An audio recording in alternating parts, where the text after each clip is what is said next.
getting the team back together.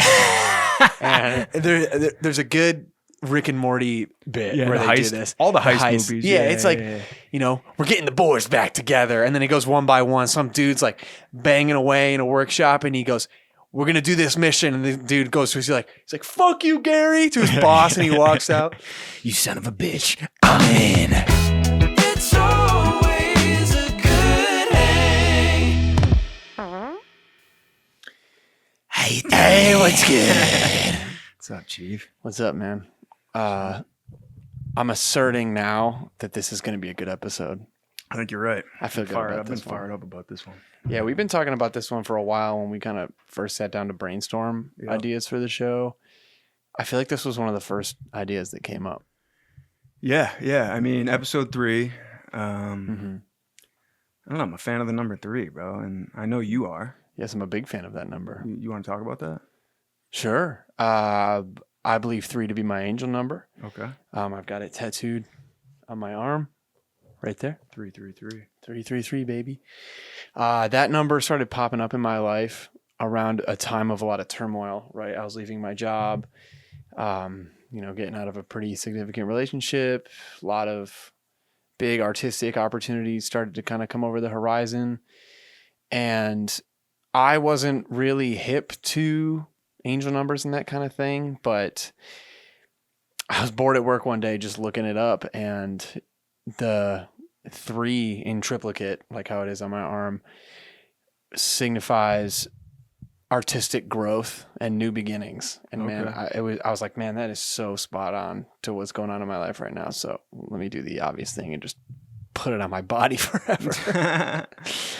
But yeah, I'm a big fan of that number. Do you believe in, like, it's numerology, right? That's what it's called? Okay. Yeah. I know nothing about it, so it's interesting. Curious. You should look into it. Yeah. Do you ever see, like, 444 or 999 or 1111 on the clock? I do see or 1, 2, 3, 4. Yeah. And I'll always be like, make a wish. Yeah, you did. Yeah.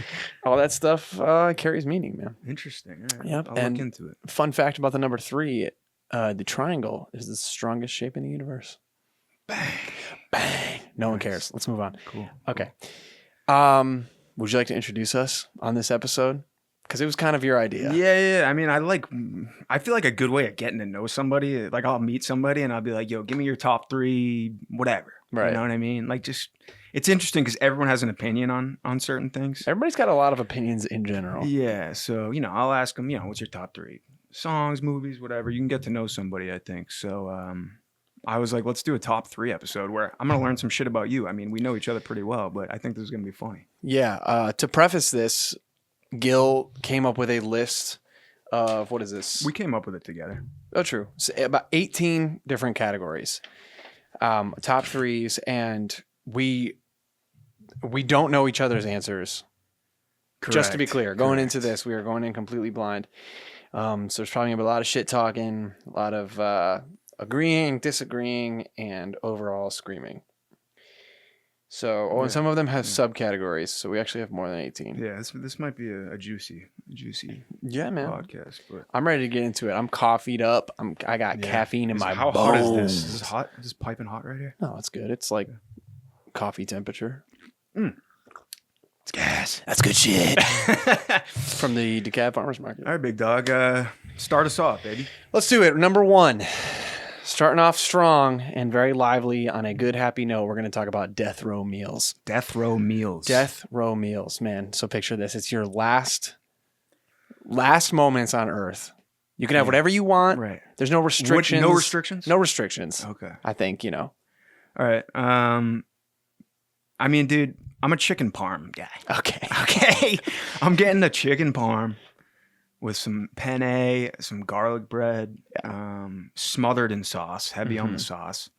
That might be, that's in the 2 spot maybe, if we're ranking them here. Yeah, that's fair. I'm a big fan of tikka masala. Oh my gosh. With garlic naan, bro. Yep. I think if I'm gonna eat food for the last time, I want it to be something.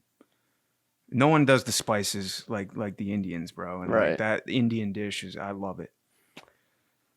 And bro, if I could have anything, no restrictions, I'd have a pizza from Salmon Joe's in Danvers, Mass, flown in. It's the best pizza in the league. A lot of people are gonna give me shit about this. All right, let's relax.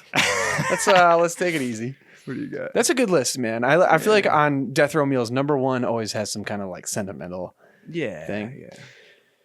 So coming in at number 3 for me,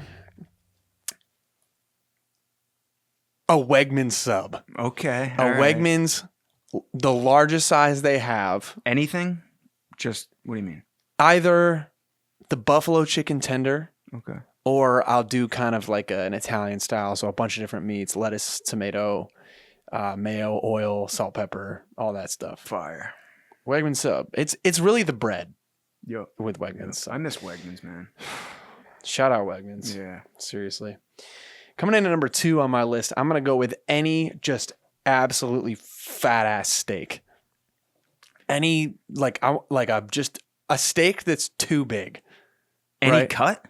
Not necessarily any cut. Okay. I got to be completely honest. I don't know the cuts of steak very well. I just right. know when it's good and when it isn't. Okay. So yeah, give me a good cut of steak, man. Just like with, like a baked potato on the side. Yep. Maybe some asparagus. That's pretty good. Oh my God. And number 1 Any for me sauce on that? Is it bacon wrapped? Give me a little something. on the steak? Yeah. No, man. It's just cooked well. Damn, you're raw dogging that? Yeah, Jesus. my last move is to raw dog a steak. Going out with a fucking salute. And number 1 is going to be my mother, Tracy Rizzo, her chicken soup. Okay.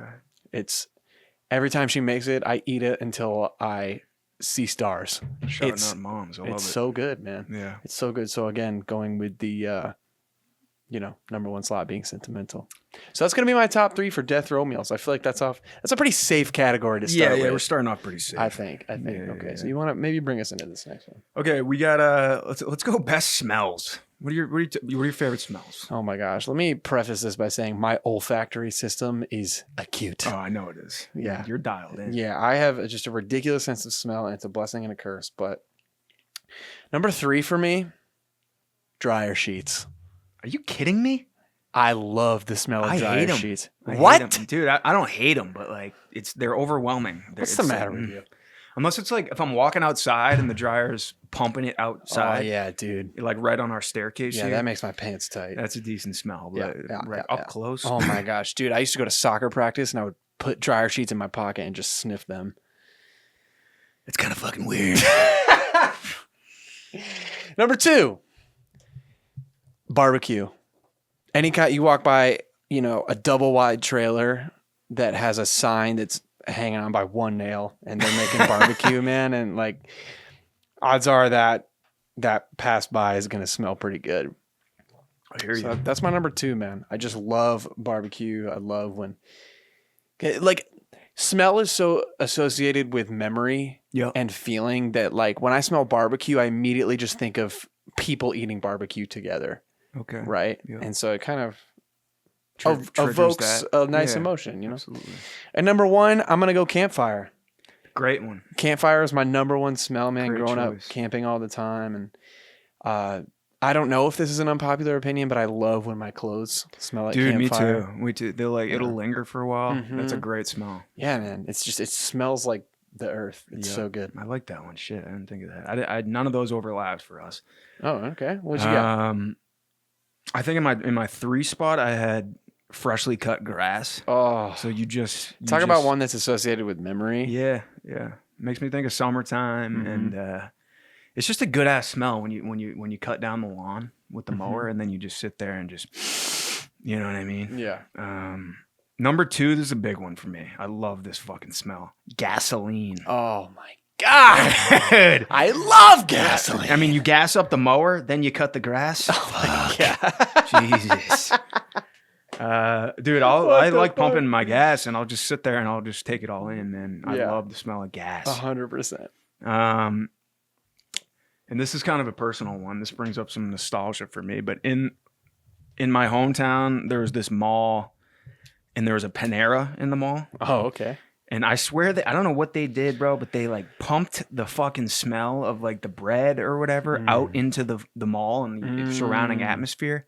If I could bottle that up and just like in a candle or something, dude, it is unbelievable. I don't know how to explain it other than that. It was one of my favorite smells. It's like when you walk by an Auntie Anne's in the mall. Yeah. Same kind of thing, man. You're just your feet kind of start to float off the ground, and your character you're carried in the smell. That's a good list, man. Yeah. I really never thought about freshly cut grass. It's a good one. That's a great answer, man. And I know some people really don't like that smell. I'm gonna say an honorable mention for me on this category is gonna be petrichor, which is the smell after it rains. Ooh, okay. Yeah, it's one that I really didn't used to like because I kind of just associated it with worms. But now I don't know. There's something about it that is just like that early morning dewy. Yeah, it feels like a reset. Yeah, that's good shit. Let's flip the coin here. All right, we're gonna go into worst smells. Why don't you start us off with this one, man? Because I'm gonna get really fucking passionate about this. Yeah, I know you got a strong sense of smell. Okay, probably in the 3 spot, I'd go just BO, like underarm, just rank ass body odor, dude. I used to have some people that like I'd be working behind the bar and I couldn't escape. Yeah. And they'd be sitting at the bar and like, it's like, dude, throw a stick of deodorant under there once in a while. It stinks. It takes 2 seconds. It's offensive. Have you ever met people who are just like, I just don't use deodorant? Yeah, I think we both know somebody. Yeah, go fuck yourself if you do that. It's like, what are you trying to? You sick, dude? Yeah, like, you stink. I don't want to be around you. Like, God. Like we're sitting on the couch next to each other, and I'm like, I can't eat near you. Stinky. Essential oils are not deodorant. Number 2, I'd go like vomit. That's like been baking in the sun. Yummy. It's just crusty. It's disgusting, man. It makes me want to vomit. And then, dude, in the number 1 spot, bro, I grew up. My beloved Maggie dog, German Shepherd, would sit on the couch and she would drop silent but deadly farts, bro. And when I say it wasn't a human fart. A dog fart and a human fart are 2 very different things. Yeah. Different chemistry. These farts, bro, like it was like I would have to crack the windows and like leave the room for 5-10 minutes. And they just look at you like ugly stuff. That's insane. So funny enough, we actually had the same number 3. Body odor is my number 3. Fair. Just the level of unawareness it takes for you to just have rank body odor, it frustrates me. Dudes. I don't want to be the type of person that's like, I like you less if you have body odor, but God damn it. I mean, like, you're kind of saying fuck you to your friends and shit. You gotta, like, you should, I smell myself. Like, I immediately, like, if I start to get BO, I'm like, oh yeah. Yeah. I'll frequently check, just to see if I have it. Because if you're in public, people aren't going to tell you. Right. Or most people aren't going to tell you. A good friend will be like, hey, man, you fucking stink. Yeah. Figure it out. Yeah. Number 2, sometimes when like seaweed washes up on the shore and it starts to kind of bake in the sun, oh my gosh, I can't help but gag. That's a good one. I don't like that smell. Low tide, like in shit. Right. And I don't dislike the smell of the ocean or of the water, but I'm more so talking about the seaweed specifically and just that all that gunk that kind of washes up on the shore and you're like, God, it smells like Satan's ass. Smells like ass. Yeah. And number 1 for me, this is one that I didn't necessarily feel as passionate about until the past couple of years, but alcohol breath. And this is my number 1 because it happened to me the other week. I was out and I wasn't drinking, and one of my friends came up and starts to talk to me, and it's like a shotgun, right? They start talking and that smell just wafts out of their mouth. So I'll do this. Yep. I'll try to duck out of the way, and it's also over here, right? I don't know how to describe this smell. It's another offensive smell. Yeah. It just has like this, it's a very sharp smell. It is sharp. Yeah. And I think it just, it's usually coupled with, a dead look in their eyes. And I'm like, figure it out. Yeah. You need a mint. I think, alcohol breath is my number 1. I can't stand it, man. Yeah, I agree. I can't stand it. It's usually associated with a conversation that you don't want to be having. Too. That's exactly like, right. Why are you up in my grill right now? Yeah. Speak to me from a safe distance. Yeah. God. All right. All right. Next up, I think this one was your idea actually, and this is a very funny one. Ways to die. Top 3 worst ways to die. It could be a place too. Okay. Where you're croaking. Okay. For this one, I wrote my top 3 worst and my top 3 best ways to die. Whoa. Okay. So I wasn't sure. I didn't remember that this one was my idea, so I wasn't sure. But Yeah. Let's bounce back and forth here. You give one, I'll give one. okay. So coming in at number 3, well, let's start with worst ways to die. Like the shittiest one? The shittiest ones. Or I'm saying 3, 2, 1. Okay. Let's read our bad death list. One's the shittiest? Yes. Okay. So I'll start at 3. Okay. Number 3, I have burned alive. Oof. Yeah. Okay. Yeah, that would suck. Yeah, there's yeah. I mean, like how helpless you are when you're burning alive. I mean, I don't know because I haven't tried it, but I mean, I imagine you're just convulsing. Right. Yeah, it just Like, sounds miserable. how hot it is when you maybe you burn your finger with a lighter or something, like that type of pain and how it just lingers and it blisters. Imagine that over your entire body until you die. Nope. I'm all set on that. Nope. Did you ever put your hand on a stove when you were younger? Oh yeah, dude. Yeah. I watched my dad. One time he was ironing clothes and I watched him go, tss, and I didn't do the lick part. So I just put my hand on the iron and I burned the shit out of my palm and like, oh, yeah. Lesson Yeah. learned. yeah. Yeah, that would suck. Shit, I got a couple heaters on here. I think if I was at a Taylor Swift concert Oh my gosh. and I Love. don't know why I'm there. Maybe I'm bringing a Make-A-Wish kid to the show. I mean, I'm not saying I'm not a Taylor Swift fan. Like I like T Swift, you know what I Swiftie. mean? Yeah, but it's really the Swifties, the idol worshiping. Like, dude, they get a little wild. There's some artists where the artist is great, but their fans suck. Yeah, it's just like, dude, why is that your whole personality? Okay. Where are we going with this one? How do you die? They open up the gates and I get trampled to death by a bunch of Taylor Swift fans. My skull's getting crushed in. I'm like, this is how I go out. Yep. That would suck. And you look up and through your blurred, bloody vision, all you see is chokers and oversized t-shirts. That's Oh in my the 3 gosh. spot for me, I think. Yeah. Okay. Well, number 2, I like how specific you got. I didn't get that specific. Number 2 for me is being eaten alive.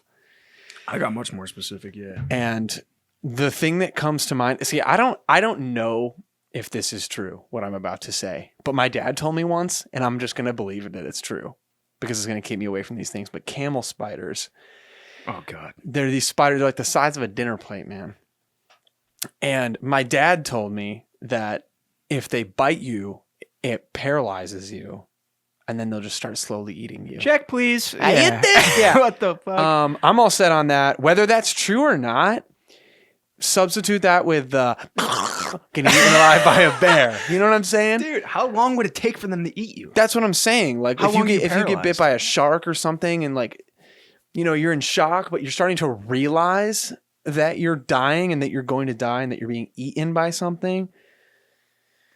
Fuck that. No. That is fucking insane. I didn't know that was a factor. That's crazy. My top 2 shittiest were getting eaten somehow. Okay. My 2 was like, I imagine dying of thirst would really suck. Oh, Like if you're in the desert and you're just slowly dying of thirst. Have you ever been like really thirsty? It's not yes. fun. So dying of thirst, but also I'm getting like, I can't even move. I'm at this point, like I'm so Right. dehydrated, and I got like buzzards and vultures and shit just slowly picking Oh my away at me, gosh. just until I. But you're keel. too weak to do anything. Exactly. And at what point do you die?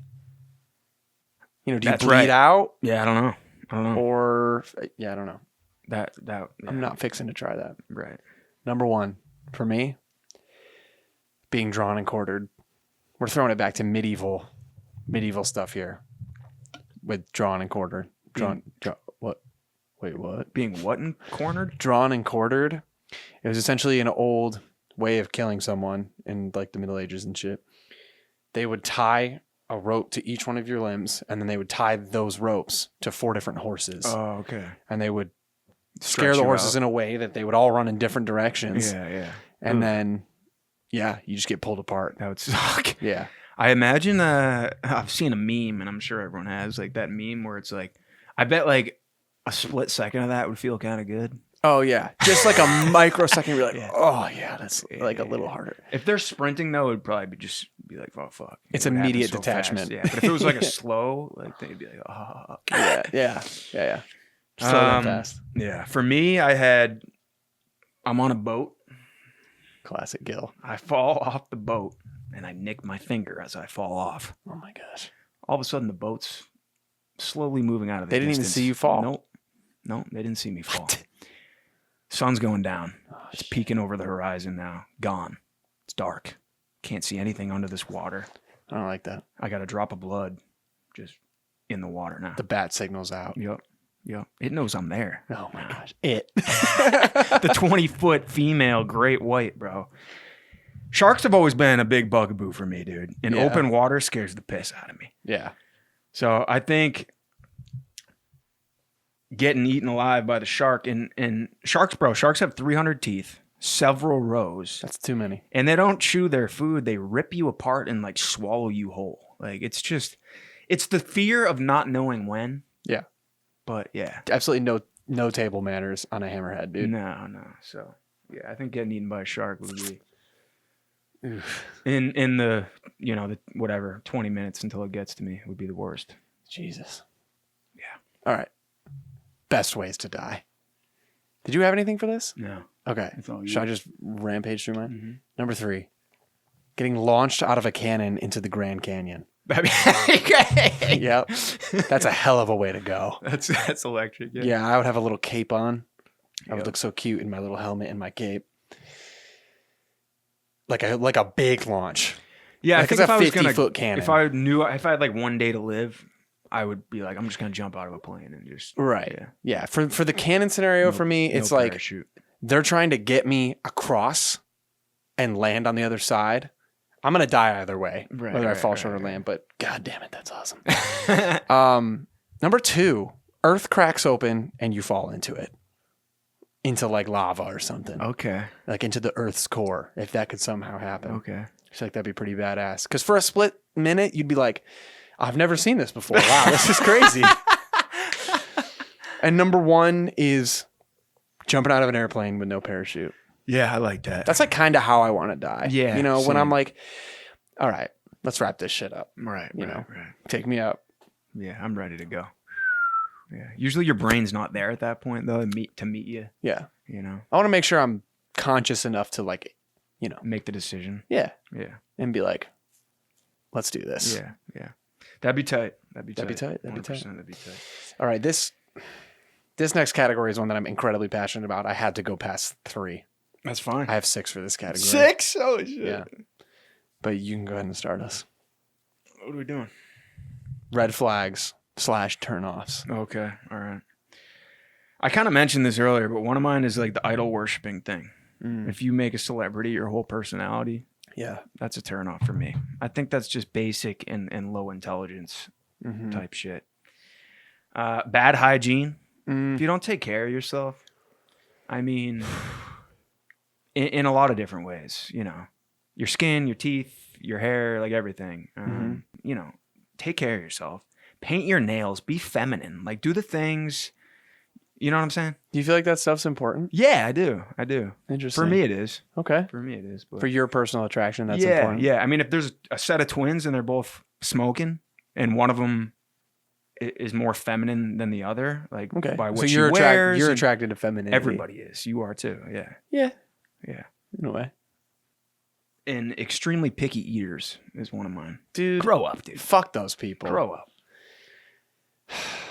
Christ. What do you got? Did you have any of those, by the way?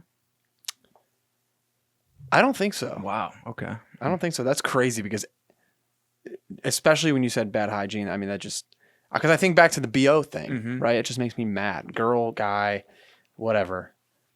Take care of yourself. Right. Yeah. So let's hear yours. You said you got 6. I have 6. We were only supposed to do 3, but this is a category I'm very passionate about. I have so much hatred in my heart. Number 6, using the wrong your.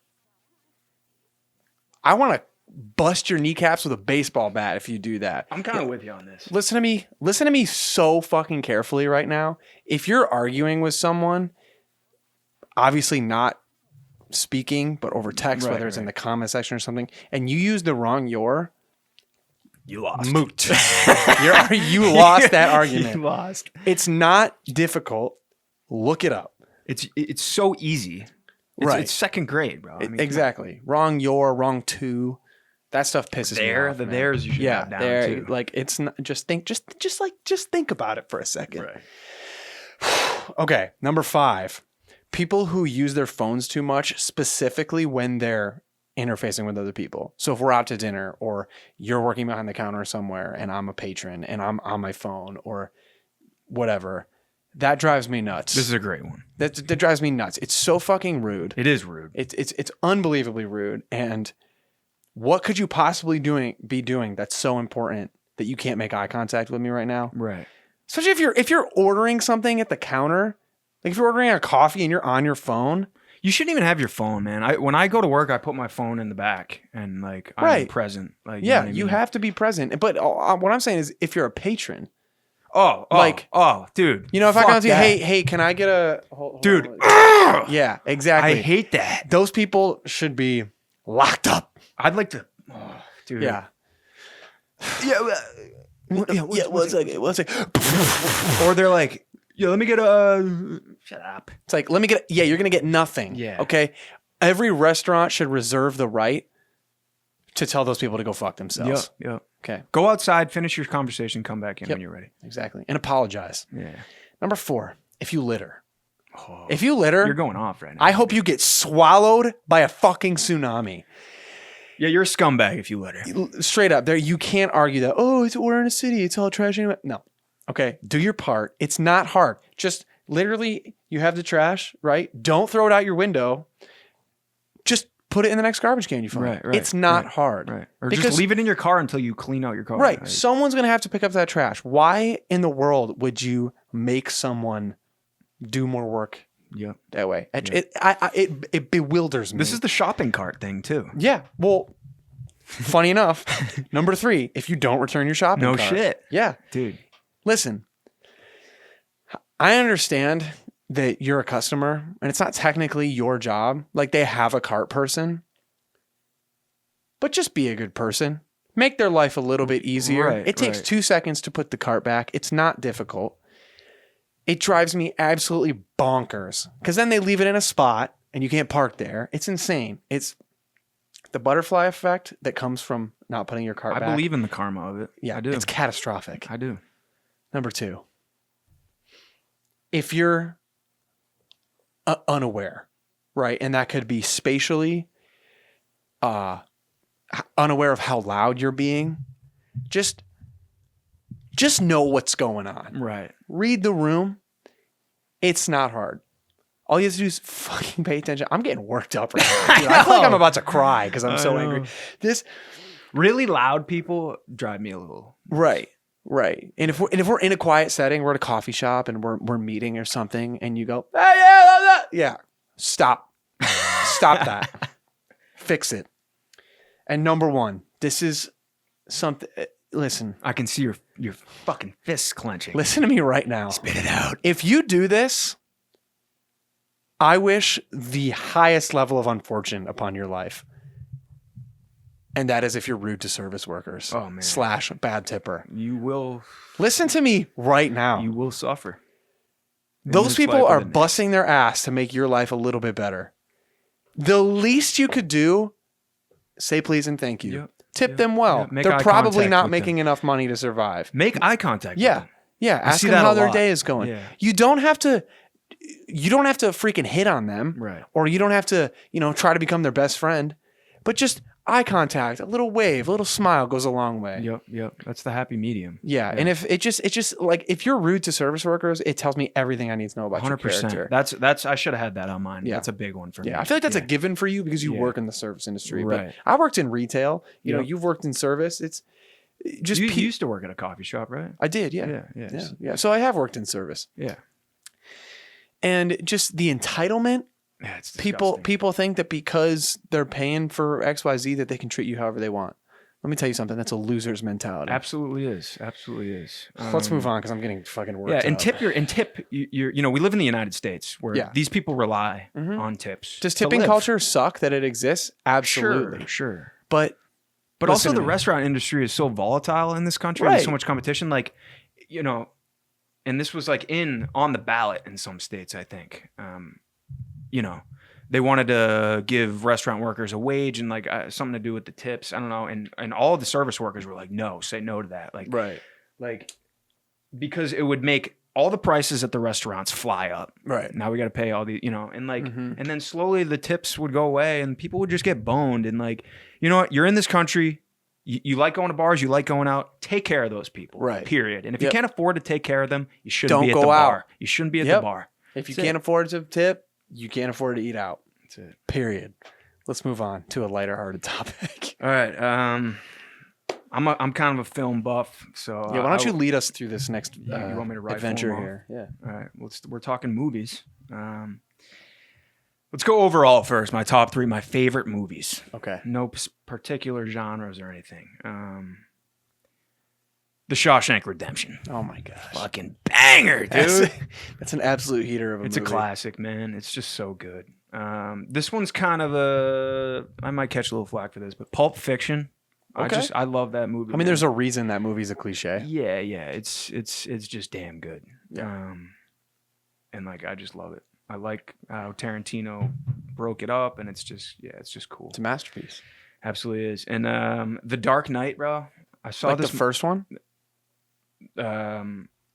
So Batman Begins, The Dark Knight, The Gotcha. Dark Knight Rises. So the middle one Okay. in the Nolan trilogy with the Joker. Yeah. Heath Ledger's Joker. I saw that Mhm. my grandma brought me to that when I was 14, and that I was that was it's just so good, bro. Yeah. It's so good. I love that movie. It's a good list. Yeah. Do you want me to jump into mine? Yeah, let's hear yours. Just bounce off? Okay, number 3, I'm going Interstellar. Okay, cool. I love, if you know me, you know I'm obsessed with space Mhm. and astronomy and astrology and all that stuff. There is some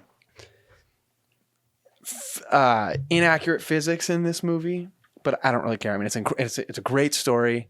Matthew McConaughey absolutely crushes that part. Yeah. I absolutely love it. Dude, I'll be honest, I fell asleep in the theater when I went to see that. Embarrassing. And I don't know if I've That's- seen it since.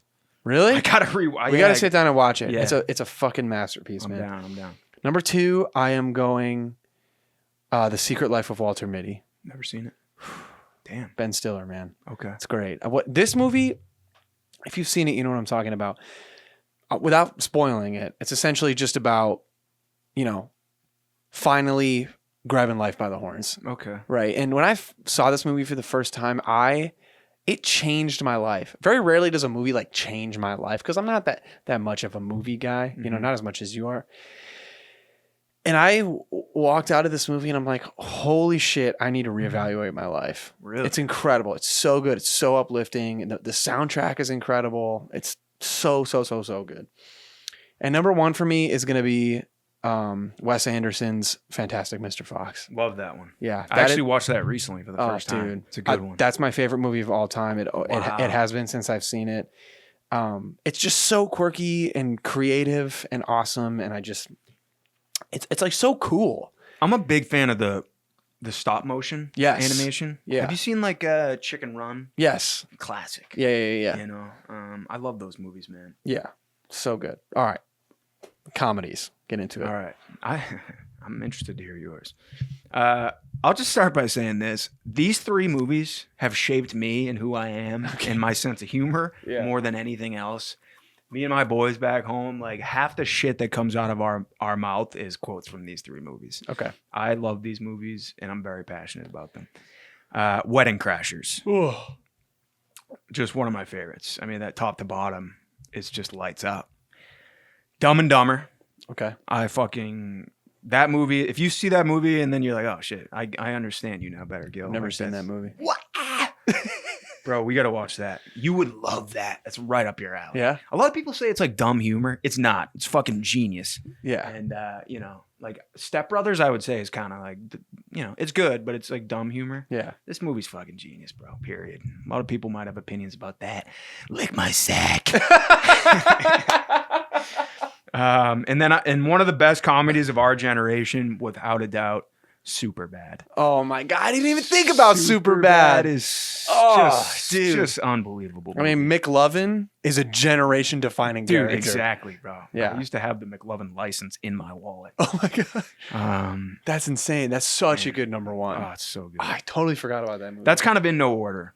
I think I did the movies like these are just my top 3. Wedding Crashers could be one. Could be, it's like they're all equal to me. But, okay. For my comedies, I definitely had an order to mine. Okay. Coming in at number 3, I have Talladega Nights, The Ballad of Ricky Bobby. Okay. Long time. I haven't seen that in a long time. It's such an incredible Will Ferrell performance. Will Ferrell's amazing. And it's just like, there's so much subtle humor in that movie. You know, it's one of those movies where you kind of are just constantly giggling through the whole movie, except when there's a big laugh. Right. It's kind of how I am with that movie. Okay. Number 2, probably the movie that I quote the most, Nacho Libre. Haven't seen it. That's fucking repulsive that you haven't seen it. We got to sit down and watch it. Dumb and Dumber and Nacho Libre. Yeah. I mean, it's just, I think that is Jack Black's one of his best, if not his best performance. Wow. It's just so stupid. It's incredible. Absolutely incredible. I can't even talk about it because I don't want to spoil any of it, but so good. And my number 1 is Ben Stiller in Dodgeball. Okay. Dude. That's a good one. Talk about one of my favorite movie characters ever is White Goodman. Yeah, and there's a scene where they're watching Globo Gym is watching another dodgeball team play. And White gets pissed about something. He goes to walk out of the arena, and there's some dude standing there with popcorn. And like hits it out of his hand. And he just goes, "What the hell?" But like, I feel like you don't even really see his mouth move. It sounds like they just dubbed it in post. It's so funny, man. There's a lot. Oh, so good. Absolutely classic, love it. Bro. It's classic. Oh, I'm excited for this next category. We've got top 3 Disney movies. All right. This is when I struggled with it first, but then once I sat down and actually thought about it, it was like a fucking obvious. First of all, I love Disney, man. Like it brings a lot of nostalgia for me, and if I could roll nostalgia up in a swisher and smoke it, I would. Like I love nostalgia. I guarantee my top 3 are going to be different than yours. Okay. So I'll just let it rip here. The Rescuers. I've never heard of that. Okay, it's about 2 mice that save a girl who's kidnapped. Great flick, man. Great flick. Old school animation, probably 1970s. Okay. I really dig the old Disney animation, and like my next one here is big on that. 101 Dalmatians. Oh, that's a good one. I love that That's one, good. bro. I love that one. And like the villains in that are fire, like Jasper and Horace and Cruella. That's a banger. And Aladdin. Love Aladdin. I forgot about Aladdin when I was making this list. Aladdin slaps. Damn. What do you got? Number 3, I've got Mulan. Okay, cool. A lot of these are based around soundtrack. Banger soundtrack. For me, yeah. like, I think actually all 3 of these, I'm like, soundtrack was in my mind. But obviously they're also phenomenal movies. I'll Make a Man Out of You is on my gym playlist. Great movie for female empowerment. Yeah. Love that. Number 2, I've got Tarzan. Okay. In my Collins opinion, went crazy. Yeah, probably the best Disney soundtrack in my opinion. The only reason it's not my number 1 is because my number 1 pick, it has an incredible soundtrack and I like the movie better. Okay, word. And my number 1 pick is The Princess and the Frog. Oh, okay. I knew that was your number 1. Yeah, that's like a newer one. Yeah, I think just the soundtrack. I love the story, man, and like the soundtrack kind of being New Orleans music. Yep. It's so good, and it's something that when it came out, I was like, oh, that hasn't been done before. It was like very much the first of its kind. The girl protagonist is awesome. I forget her name. You told me that was your favorite, and I watched it. Like, really? Recently I watched it. Maybe 5, 6. Her name is ago. escaping me right now. Wow, I can't believe that's literally my favorite Disney movie. She's a badass. Wow. Please leave her name in the comments. All right. What do you? I want to hear what you got for Christmas. Top 3 Christmas movies. My number 3 pick is going to be controversial that it's at number 3 and not number 1. All right, and that's Elf. Okay. I love that movie, and let me be very clear. I'm not really big on Christmas movies that much, but these 3 are the kind of the ones that I really like that I've seen. Elf is so classic. We used to watch it every year in band in like middle school and high school and everything. You know, when the teacher was just like, okay, I don't give a shit about music anymore. Let's throw an Elf. Let's throw on Elf. Yeah. It's iconic. Yeah. Number 2, I have A Christmas Story. Okay. You know, little kid with the yeah. You know, BB gun or Fragile, whatever. all that. Man, I haven't seen that since I was a kid. It's great. That one evokes a lot of nostalgia for me because my family always puts it on around Christmas time. Yeah. And number 1, I think this is the name of it. I think it's just called Rudolph the Red-Nosed Reindeer. It's another stop motion film, and you know, there's the snowman who's all like, shit. I don't remember. Hopefully that's the name of it. Yeah. If not, we can maybe dub or put a caption over with the correct title. Yeah. But yeah, those are my 3, man. What about Hell you? yeah, man. You talking about this just made me think of one that I left out that I'm probably gonna have to throw in here. Have you seen It's a Wonderful Life? Mm-mm. Dude, we're watching that. Okay. Dude, that is a phenomenal movie. And that'll pull at your heartstrings and just make you feel good about your place in the world. That's a classic. National Lampoon's Christmas Vacation. Have you seen that? I've never even heard of that. Dude, what? Yeah. Dude, come on, bro. That is a hysterical Christmas movie. An absolute classic. And I'm a big fan of The Christmas Carol. Okay. But there's a lot of iterations of it. My favorite, I think, is The Muppet Christmas Carol. That is a banger. Okay. And when you were doing yours, I just thought of this one. Like the OG Grinch, like the animated one. I feel like Grinch, you can't even list it. I mean, it's just so iconic and incredible. Yeah. And it has such a firm place. I like the Jim Carrey. history. I like the Jim Carrey one. But the OG animated one, man, when he like thinks about this, like, oh, I'm gonna steal Christmas, and he does the smile. Yeah. It's all time. Yeah. It's all time. So good, man. So good. Next category I'm very passionate about. Okay. I love scary movies. I couldn't be farther on the other side. The scarier the movie, the better. Oh, I hate for me. scary movies, man. So it takes a lot to scare me. And each of my picks here has a place in my life. Like it shook me at that time in my life that I watched it. Same with mine. Big time. Okay. Coming in at number 3 for me, I've got The Mist. I don't know if you've heard of that movie. No. Looking back on it, it's really not that scary, but I went through a time in my life when I was younger that I was so terrified of the world ending. I think I watched War of the Worlds way too young and was like, that shit's gonna happen. Anytime I saw like the trail from an airplane, I was like, that's a meteor, you know? And I watched The Mist, and it's about this. Have you seen it? No. Oh, it's scary. It's just freaky. It kind of like highlights what humans do in states of panic.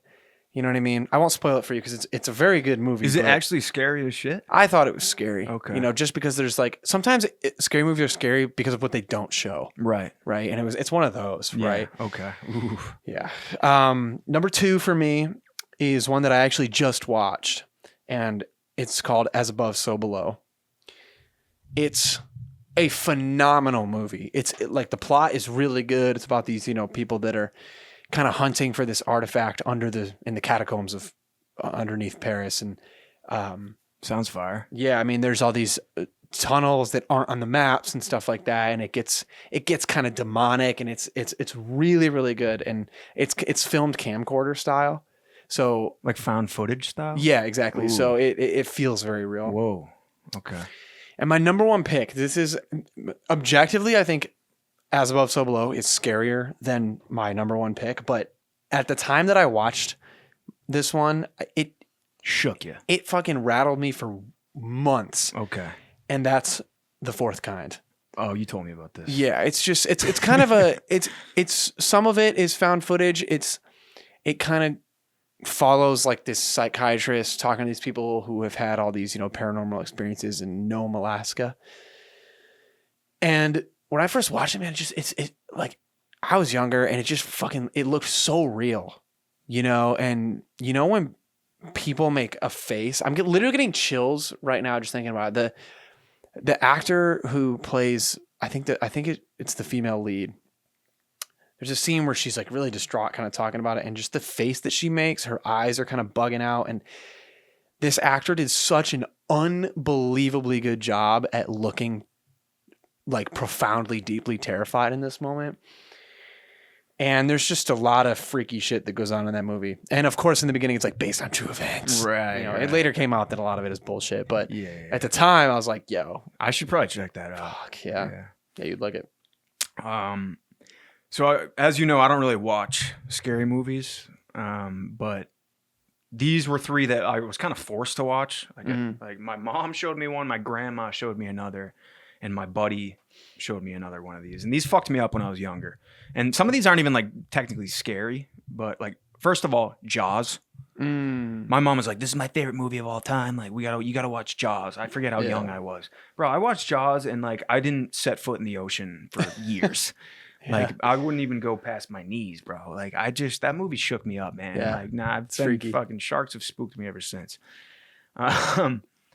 My grandma sits me down. She's like, "Alfred Hitchcock, you gotta watch Psycho." I'm a fucking kid, man. It's a classic. Dude, like I didn't take a shower for a month, bro. Like I thought I was gonna get shanked. Like it fucked me up, dude. And I was driving up north one time. I was going to my buddy's lake house in like elementary school, and he fucking liked scary movies. And he's like, "Let's watch this movie, The Ring." Oh, dude, that's a great movie. Dude, I was fucking fucked up for a while. Yeah. I mean, I came home, he dropped me off, his mom dropped me off, like after we were up at the lake. And I walked, my mom wasn't home, my sisters weren't home. I walk into my house and I'm just looking at an empty TV screen. Oh my gosh. And I was, and you could just see, dude, you yeah. picture that. It's funny because out. RTV does that when you turn it on. It's like, oh yeah, you picture the girl just crawl out of it. yeah, hell no. Yeah, I just watched that movie for the first time. Really? Yeah, I loved it. Okay, well, I was young. Honorable mention here. This isn't a horror movie, but have you seen Midsommar? No, I've heard it's really good. Very, very good. Yeah. I really like that movie. I think that's worth mentioning in this category. Another one that spooked me that I watch young now that I'm thinking about it is, have you ever seen Signs? No, but that's about Night? like crop circles. Yeah, it's like aliens Okay. that come through. And that there was a particular scene in that movie that scared the shit out of me. Oh, I haven't seen that. I've heard it's always on like the top 10 list. Yeah. When you look it up, It's, you know. It's like, I guess it's a classic, but Yeah. No thanks. All right, last but not least, we got chick flicks / shitty movies that are so shitty they're good. Yeah, love that. I'll start us off. Okay. Let me start us off here. This is a chick flick. This is a cinematic masterpiece. All right, Mean Girls. I knew you were gonna say that, Dude, Mean and Girls. I couldn't is agree fire. more. Oh my gosh, Um, Mean Girls is it's a all banger, time. banger movie, absolute banger. I haven't seen a lot of chick flicks, I realized, but Friends with Benefits. You ever seen that movie? Timberlake and Mila Kunis. No. I was a fan of that movie for a bit. And then this is my number one all time, hands down. I think this, and I know you fuck with this movie too, because who don't? She's the Man. Oh my god, Amanda Bynes, bro, that's an Oscar-worthy performance. aced that movie. Dude, that movie slaps, dude. Yeah, holy cow, that's a good pick, man. I Yeah, forgot about that movie. I'm gonna adjust mine here because I just thought of one. So number 3, I'm gonna say Tall Girl. I don't know if you've seen that movie. It was the first time I'd ever seen Sabrina Carpenter. It's so I'll go through these phases where like I'll watch a movie before bed every night, and I just find like kind of shitty B-list movies on Netflix or whatever to watch. And one day I was just like, "Oh, Tall Girl, that sounds dumb." Like I clicked on it, and oh my gosh, it was so dumb. But for some reason it just captured me. It was so good. And number 2, I have Mean Girls. Yep. Classic. And I think number 1, this might be the worst movie I've ever seen, but it's also one of the best movies I've ever seen because of that. And it's called Hard Ticket to Hawaii. Dude, what? It's so stupid. There's like 2 supermodels and they're like investigators, and there's a snake loose on this island, and there's a drug lord. And like the plot just doesn't make sense at all. It's incredible, dude. It's so good. We need to watch it together. I'm down. It sounds like, And then like campy kind of. Yeah, honorable mention because this isn't a shitty movie. I think it's a great movie, but and it's not really a chick flick, but it is like a flick. Okay. You know what I mean? Pitch Perfect. I don't think I've seen that. Oh, dude, it's so good. Yeah, it's I've so heard good. this. I've heard Acapella good movie. things. It's incredible. Incredible. Awesome. Shit, man. That was fun. Yeah. Let's talk TV shows real quick. Okay. I'm gonna give my top 3 overall. I'm passionate about this. This is my number 1 all time. Breaking Bad. Okay. It is. I can't even argue that. There's I no don't really argument about this. I think it is goated. Yeah. If you haven't seen it, you got to watch that show. Everyone should watch that show. I've tried twice now to get into it. What? I just can't. I don't know. Is it one of those shows where you have to like, kind of like push through the first season? It's a slow burn. You gotta you gotta push through a few. I think it hooked me after 3 episodes. I was like, oh fuck. Okay. But man, that is the best show of all time. Okay. Also for me, Entourage, dude. Entourage. I love that show, dude. It's lifestyle porn, and it's rewatchability is so good. There's so many characters that are just a riot. You would love that show. That's a show that you should check out. It's on HBO. And then Rick and Morty. Man, Rick and Morty has always been a safe space for me. I love Rick and Morty. Honorable mention, The Office too, with its rewatchability. That show brought me a lot of joy. Still does. That's a great show. If I'm ever feeling down, I could throw on that The Office. Yeah, it's one of those. You've seen it so many times. It's just become a show to put on while you're folding laundry. Yeah. But it's just like the comfort it brings you is because it's so familiar. It's so good. All right, number 3 for me, New Girl. Okay, I gotta watch New Girl. New Girl is. There are very few shows that have made me laugh out loud as much as that show has. Okay, wow. I think the characters and the character development in that show is perfect. Mm-hmm. If you've seen it, you know what I'm talking about. Number 2, Trailer Park Boys. Okay. This is so much of my humor comes from that show. Oh, shit. It's just talk about something that's dumb. It's so dumb that it's genius. Okay. It's like, it's one of those shows, man. Another show where the characters are incredible. So my number 3 and my number 2 pick are kind of shows that make me laugh. My number 1 pick is not necessarily a funny show, but it's the show that's kind of moved me the most, and that's Friday Night Lights. Okay. Damn, I haven't seen any of those. Oh, dude. That's crazy. Friday Night Lights is incredible. It's so good. Yeah, I really feel like you'd like that one. I think I would. Friday Night Lights. I keep forgetting to start that one. Coach Taylor. Clear eyes, full heart, can't lose. Oh, that's what that's from? Yeah. So good, man. How about reality shows, bro? What do you got? I didn't have anything for this. Nothing? Yeah, I couldn't. I really don't watch reality. I do love Love on the Spectrum. That's one of mine. I just started watching that. That's a great show, man. But it really is. It's one of the only reality shows I've seen that's like actually wholesome, and kind of it's just uplifting and it like makes you feel good. You ever seen Bar Rescue? No. Wait, is that the one where the dude goes in and like John Taffer? He like rips revamps people? the bar? Oh, dude, it's a great show. Taffer is so funny, man. He just roasts people. Oh, it's so good. That's amazing. And then like OG Jersey Shore. Oh, dude, I forgot about. How can I forget about Jersey Shore? Like first 3 seasons of Jersey Shore are pretty classic. You stuck my whole life on the boardwalk. Incredible. This the shirt before the shirt. Dude, Situation is my favorite reality personality of all time. Yeah, as much of a dumpster fire of a person as he is on that show. Dude, oh my so god, he's funny, so bro. His funny. like one-liners and his little fucking. One of the hyenas hypnotized him. He's like they're in the hot tub. Oh, dude, he's so and like the Ronnie Sammy drama is just electric. So good, dude. Okay, Number 8. Albums on a deserted island. This was a very difficult category for me. I love a lot of albums. So I tried to think about albums that I could listen to over and over again if I'm on a deserted island. For the rest of your life. Right. You only have these 3 albums. I'm either listening to one of these or I'm not listening at all. That's our scenario here. Yes. Okay. So the first of my 3 is going to be Songs for the Deaf by Queens of the Stone Age. Okay. That was my favorite rock record. That record gets me so freaking pumped. And Queens of the Stone Age is my favorite band. Number 2, I can't name an album in particular, but like a classical music album, like a Mozart or Beethoven, something like that. Interesting. Just because it's so inoffensive. Damn, I didn't think about like that kind of concept. Right. Like an instrumental kind of stuff. Yeah. Wow. Because sometimes I really hate hearing people. Right. Maybe like a classical guitar record or something like that. And my last one is going to be Plans by Death Cab for Cutie. Okay. That's a record I grew up with. It's one of my favorite albums ever. It always pulls me out of a funk. And I mean, the songwriting, the production, the arrangement, everything is flawless to me. So those are my 3 picks, cool. man. Mine are totally different.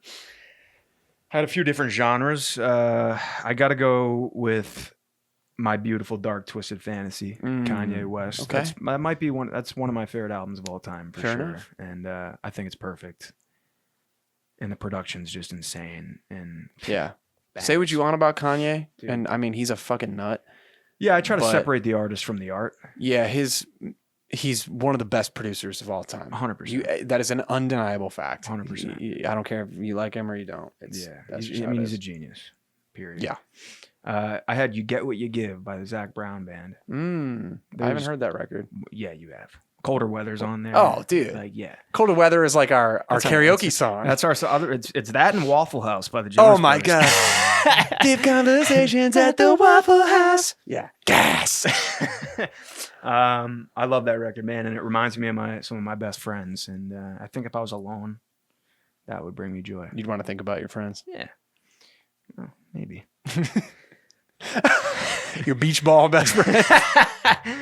Wilson. And then I don't know if this counts. Or greatest hits? Do greatest hits albums count? If they make it on vinyl, sure. I had the Eagles' greatest hits. Oh, dude, that is one of the better greatest hits records. yeah. I think. And I wrote another one down just in case you were like, nah. In Return by Odessa is a great record. I think I've heard that record. you definitely have. Odessa's incredible. That one in particular has a lot of songs that I love. Yeah. So yeah, man. That's a great list, man. Yeah, you got thanks, a little brother. bit of musical variety there. I'm Yeah. gonna take my jacket off. I'm gonna sweat. Yeah, you're sweating, yeah. Rip it off. Speaking of music, bro, next up we had a golden age of music. Oh. Man, this one was hard. Early 2000s bangers. There were so many. Yeah, this one is really hard because this is the era we grew up in. Yeah. Right. So they say that the music you like between like 15 and 22 is the music you're gonna like for the rest of your life. I would argue even younger too. Yeah, absolutely. I mean, you're still impressionable. So, Yeah. do you want to kick us off with this one? Yeah, this was tough, man. This was tough. One of my favorite tunes. I remember I heard this album on my way to hockey practice for the first time, and like all my boys were listening to it. It was like Chris Brown's like debut album. Gimme That remix featuring Lil Wayne. I never heard this Yes, song. you have. It's so good, man. And Wayne's verse, like Chris Brown was like 16 at the time, and Wayne was like 23. It's and ridiculous. It's just such heat, man. I still bump this one. These next two might be controversial. This was hard, man. I just kind of threw a couple that came off the rip.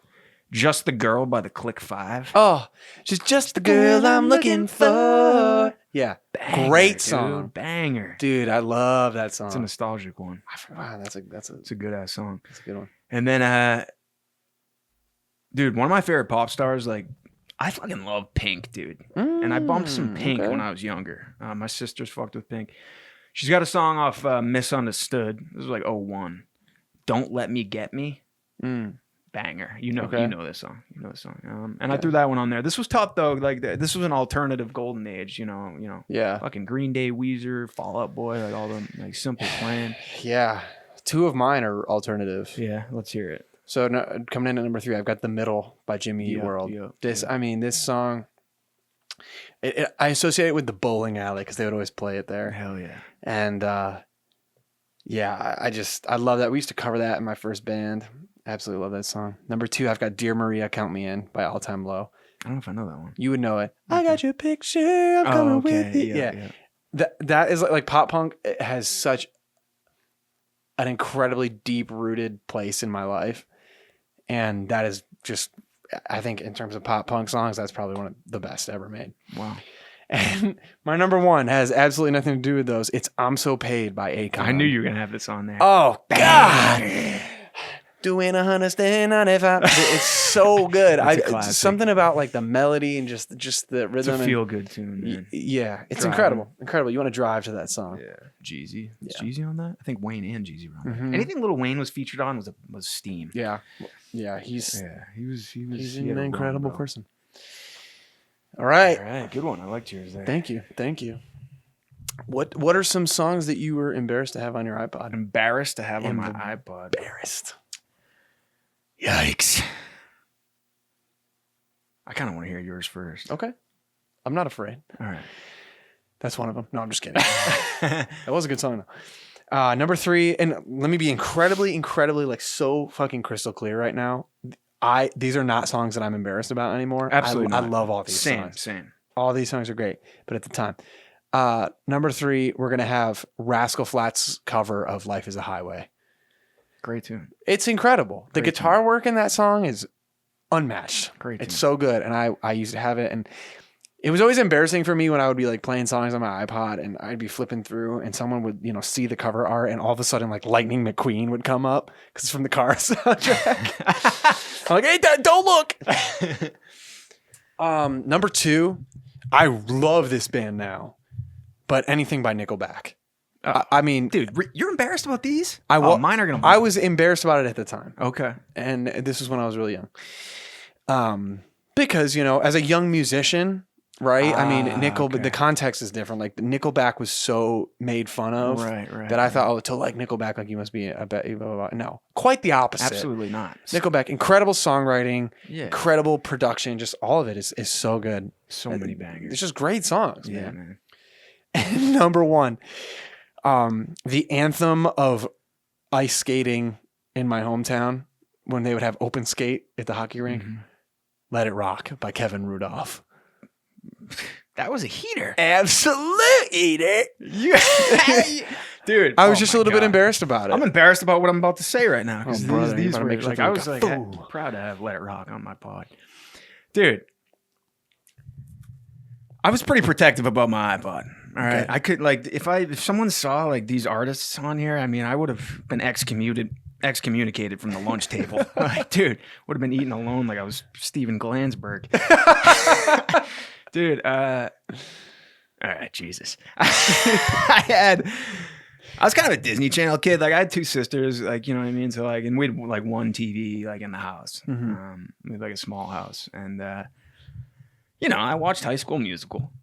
And Breaking Free, you know that song? We're breaking free. Dude, I had that on my...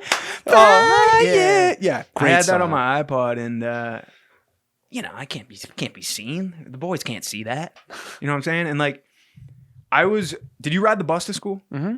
Okay, same. And I was the first stop for the bus, so I'd walk onto an empty bus. I'd go sit in the absolute back seat where the heater was blasting right there, and all the cool kids sat on the back of the bus. Like the social, like it was funny. It was like the Mean Girls lunch, like lunch tables. Like, the chill kids sat in the back. You had the absolute nerds up front, whatever.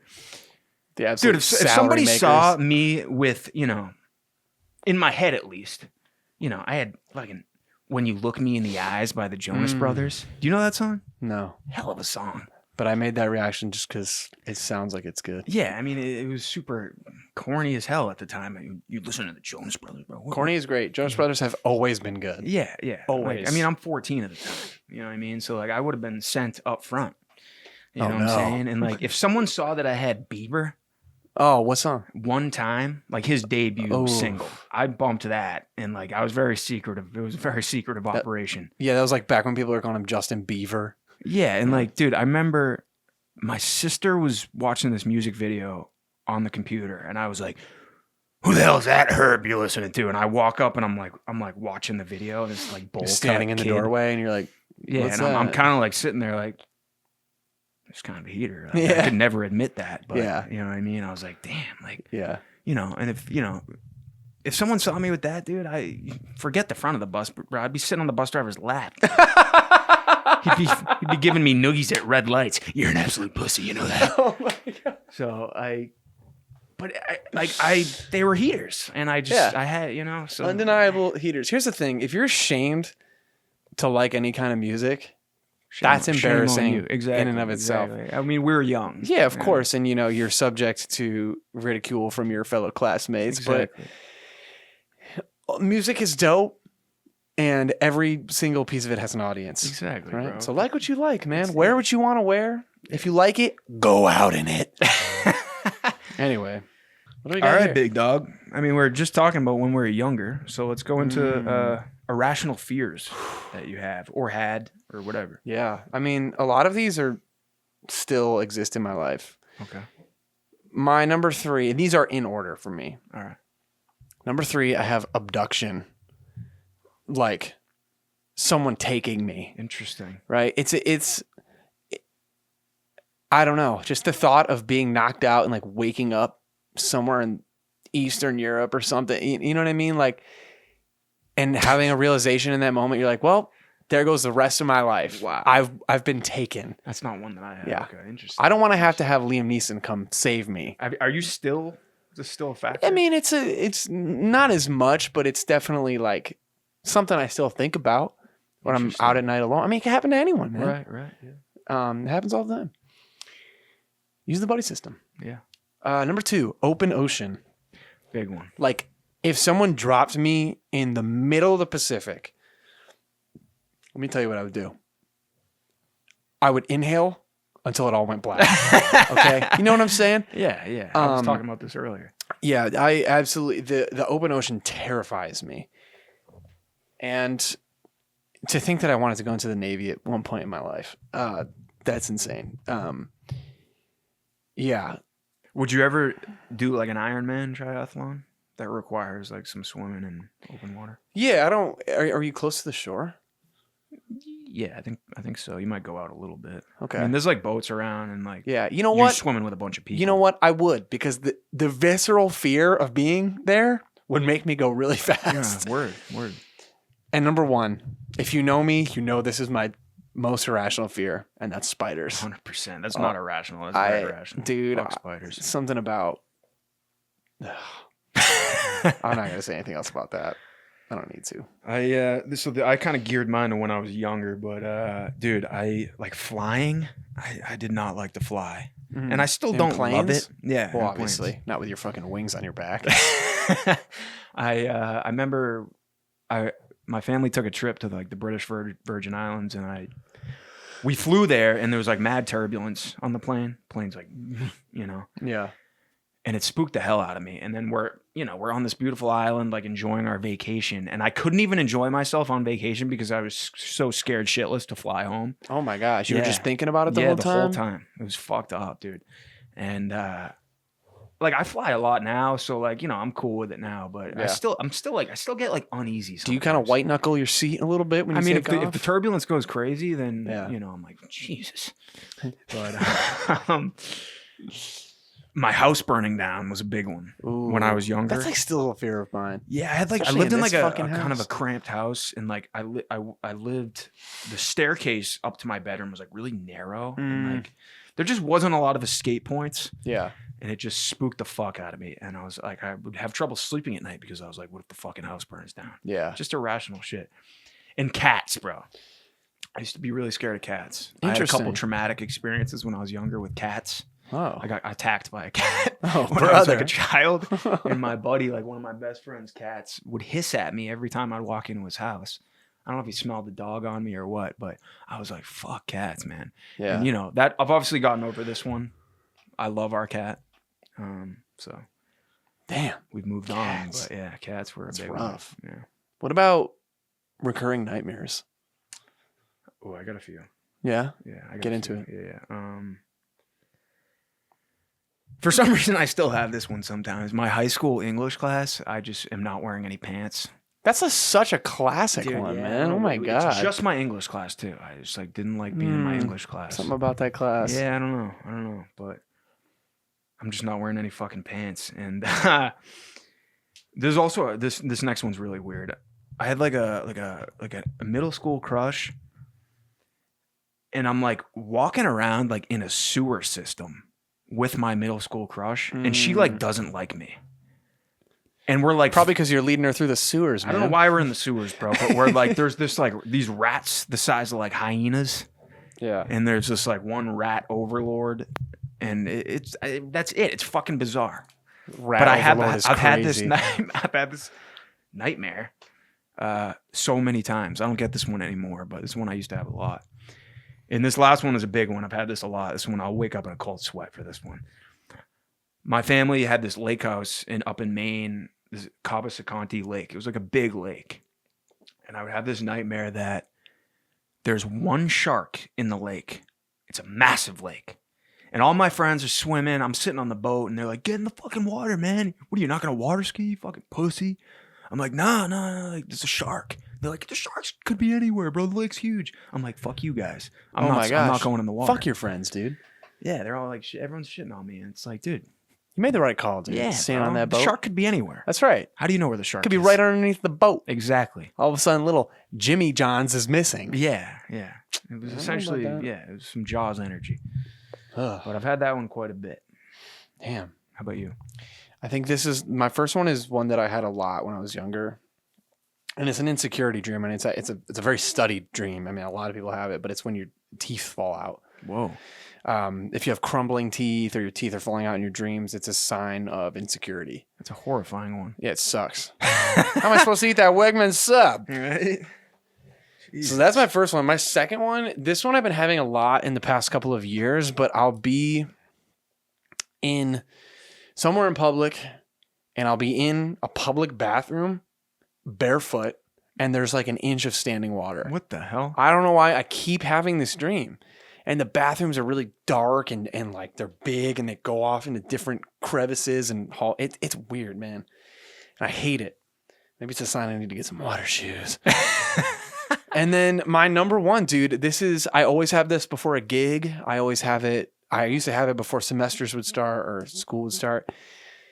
I have these dreams where I cannot get to where I need to go. Right? It's a locked part of the map. What the hell? Almost. You know, like, for example, I'll have a dream where I have a gig in a certain area and the stage is somewhere and like no matter where I go, I just can't find my way to the stage, or I do, and then I'm like missing a cable or my guitar, I don't have it, and it's like just it's fucked. I remember that I had this one dream where I was on this stage and I had to get to the microphone to sing. And it was like 2 miles away from me. And I'm like, I'm sprinting. I'm like, I gotta get to the mic. And obviously, I didn't make it. But And then I woke up. yeah. And then I found $5. Yikes, bro. Yeah, I hate that one. My top two specifically. Like whatever, teeth falling out one doesn't really happen to me as much anymore. But the bare feet in the bathroom and not being able to get where I need to go drives me nuts, man. I hate it. That's too funny, dude.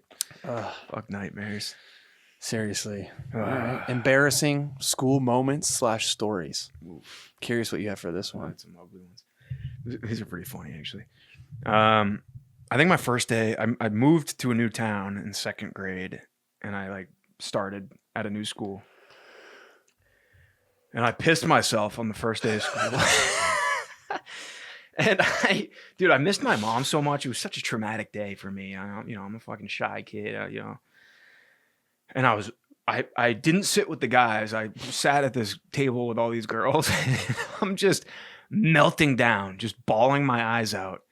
And all these girls are just looking at me like, what is wrong with this? Pissy pants Sean. With this freak, dude. Oh, it's a rough first day of school. That's horrifying. That's one of them, yeah. Just pants full of piss. Dude, one time I think it was 6th grade, I was in my English class, first period, and I wore like a Corona Light t-shirt to school.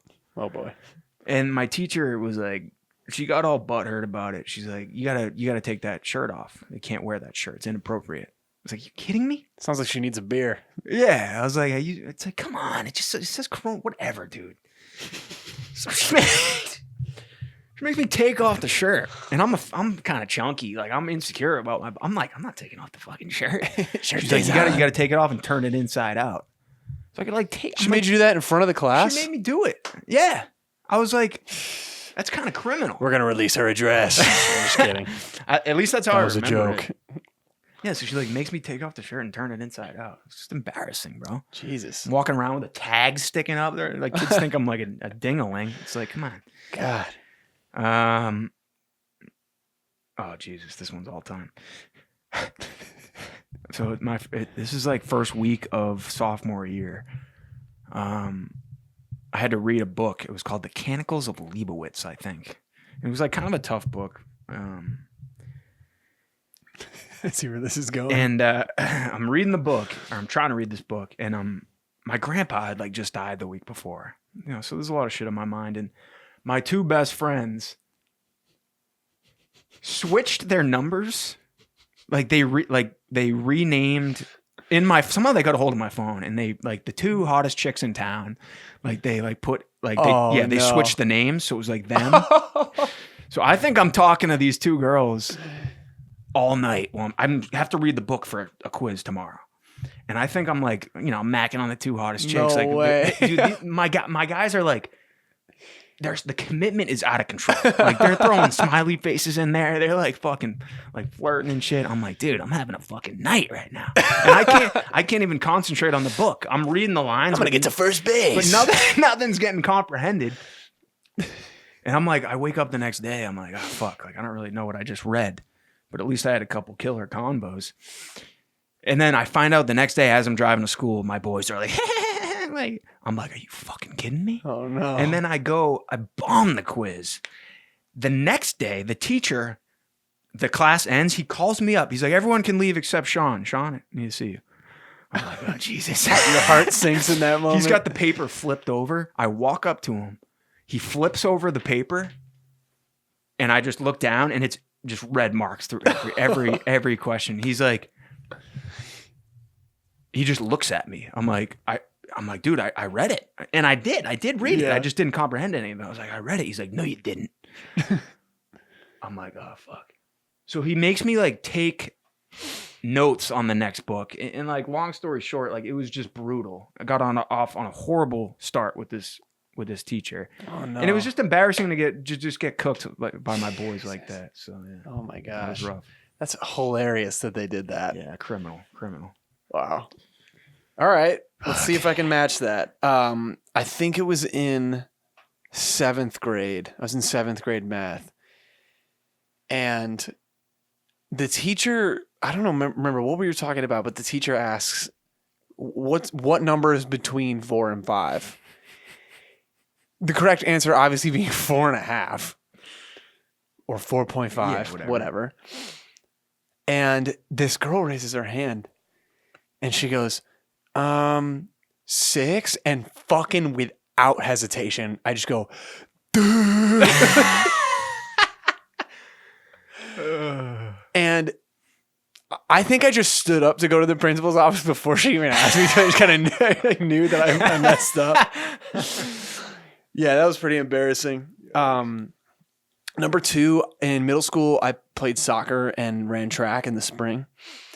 And growing up in upstate New York, obviously at the beginning of the spring, it's freezing. So sometimes we would have track practice inside the middle school.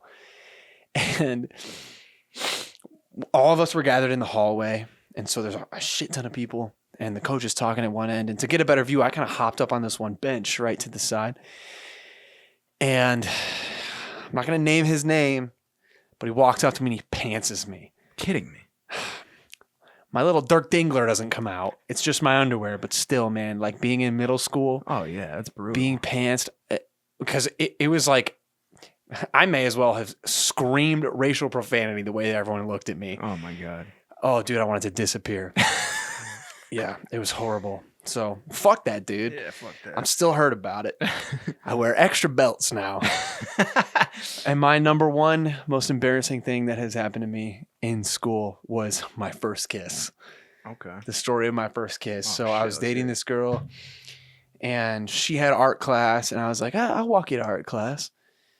And I walk her there, and you know that moment when you're young and dating and you give them a hug, but you're like not sure if you're going to go in for a kiss, right?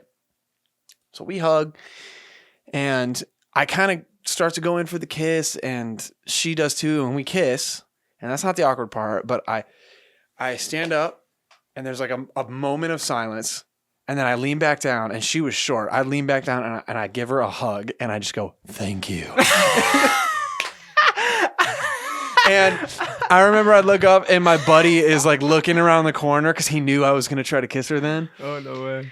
Dude, oh my gosh. That memory plagues me to this day. That's brutal. It was so embarrassing. I was like, why did I say thank you? Oh, my God. I mean, dude. I felt it. I was like, I am grateful that I just had my first kiss. Great.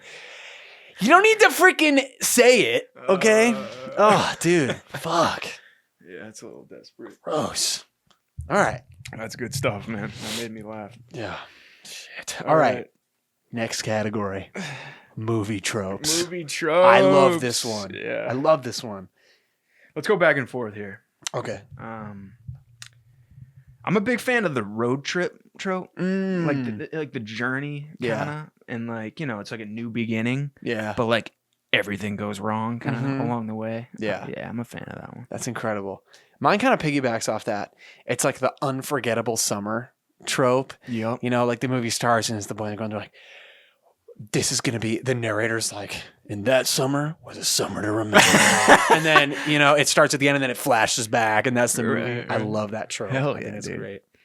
I'm a big fan of this one. Like The Secret or like Lost Heir.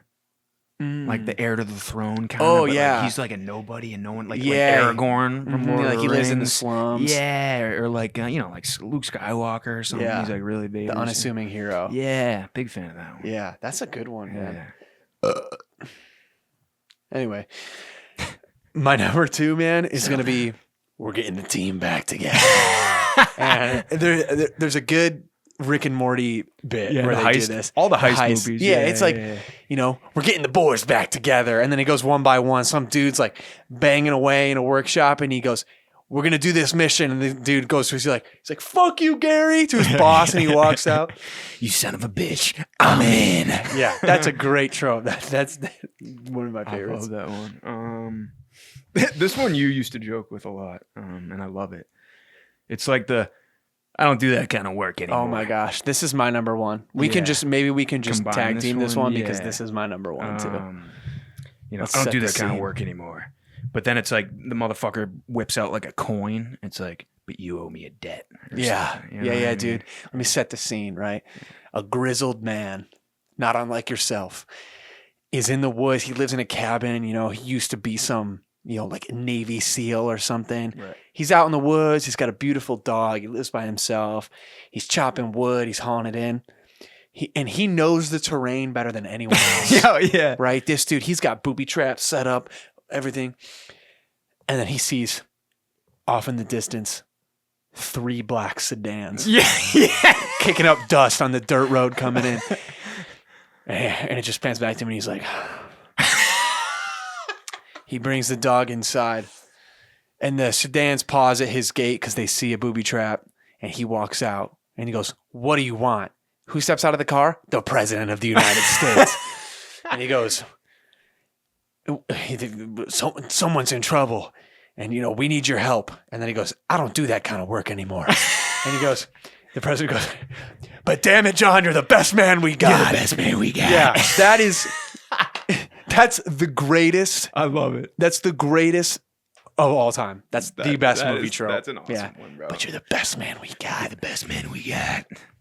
He comes out of retirement. Too funny. It's incredible. And he's like a fucking sniper or something. He's like the most lethal man in the world. Yeah, he's like John Wick. So good. Gas. All right, what do you got for the best things about getting older? Switch gears here. Okay. I'm gonna rifle through mine. Yeah. Number 3, no more FOMO.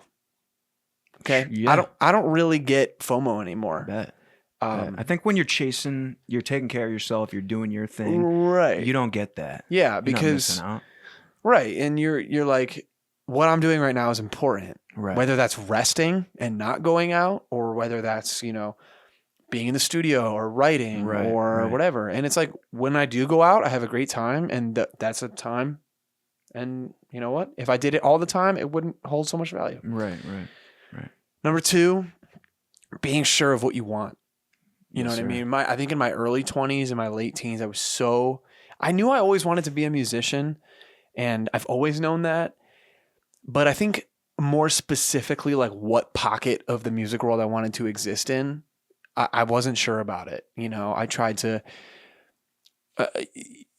a lot of my inspiration came from like trying to emulate those that I looked up to. And now I feel like I've gathered my inspiration, I've used it as a tool, and I've kind of formulated my own plan. Right. And I'm stepping into this world where I'm going to sound like me now.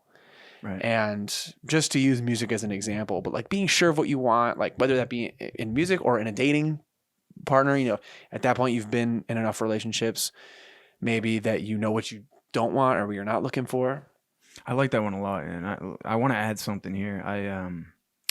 In one of my acting classes, we talked about ego, and I watched this TED Talk. I think Brene Brown or something, and she said it's worth a watch. But she said it was something along the line. I don't know if she said it or it was another video I watched. But it was essentially along the lines of find what makes you different and lean into that.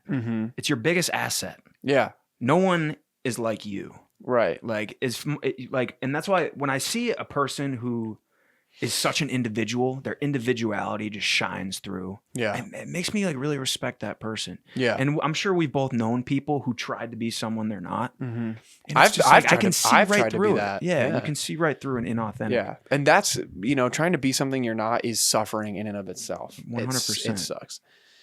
And my number one, kind of piggybacking off both of those, I guess, is just mental clarity. Yeah. I think that has a lot to do with sobriety, but also just going through stuff and having experiences and making mistakes and having successes and all this. It kind of amalgamates into just a very, very accurate compass on like how to make the right decisions or, just how to go about your life in a meaningful way and efficient way. And I think, being able to just have a clear mind is really, really important. And I think it just comes with aging a little bit. Yeah, really well said, brother. Really Thanks, well man. said.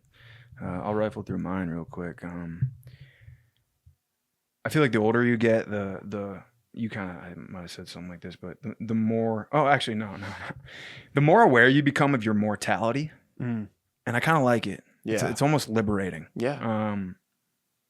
You kind of understand what's really important in life, and it just comes, it kind of changes how you live, I think. Right. Your circle gets smaller. Love that one. I like this one. I love that one. You realize who's really got your back. Right. You kind of weed out those people that don't. You release some of those toxic people, and I feel like as you get older, I got these people who are riding with me. Yeah, ride or die. Awesome. No more fair weather friends. Right. They accept me for me, and I can be myself. That's right. Completely. And this last one, not giving a fuck what people think about you. Really. Yeah. I mean, like, dude, Who gives a shit? Who gives a fuck? Yeah. Like, No one. just be you. Yeah. No one cares about you as much as you're making yourself believe they do. Right. And like when you be yourself and you're really authentic, like the people that stick around, those are the people that you should be around. You know what I mean? Like those people love you for you. Yeah. Those who embrace your organic qualities and not Right, try to make you into something you're not. I think. Like, dude, like when I'm around you, I feel like I can really be myself. Like, Yeah, I really likewise. appreciate that. Yeah. Next, dream jobs. If you weren't pursuing acting and writing, what would you want to do? Right. Great question. If you could do anything, like Yeah, you'd be there's naturally wicked good at Yeah, it. no bar to entry with any of Okay, this word. stuff. Assume that you just have the skills to do it. Right. Okay. Pro golfer. Oh, dude. 100%. I'd be Very a cool. I could professional see you doing golfer, that. man. Golf is sick, and like just to be able to travel around and play golf all the time would be awesome. A skydive instructor That'd in be like sick. New Zealand. Yeah. I'm an adrenaline junkie, and like Yeah. that would be fire. I think it would probably. I didn't even think about this, but it might get boring after a while. But I think that would be electric.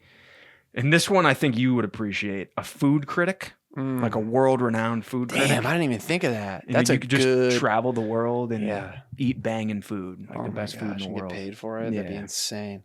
That's my 3.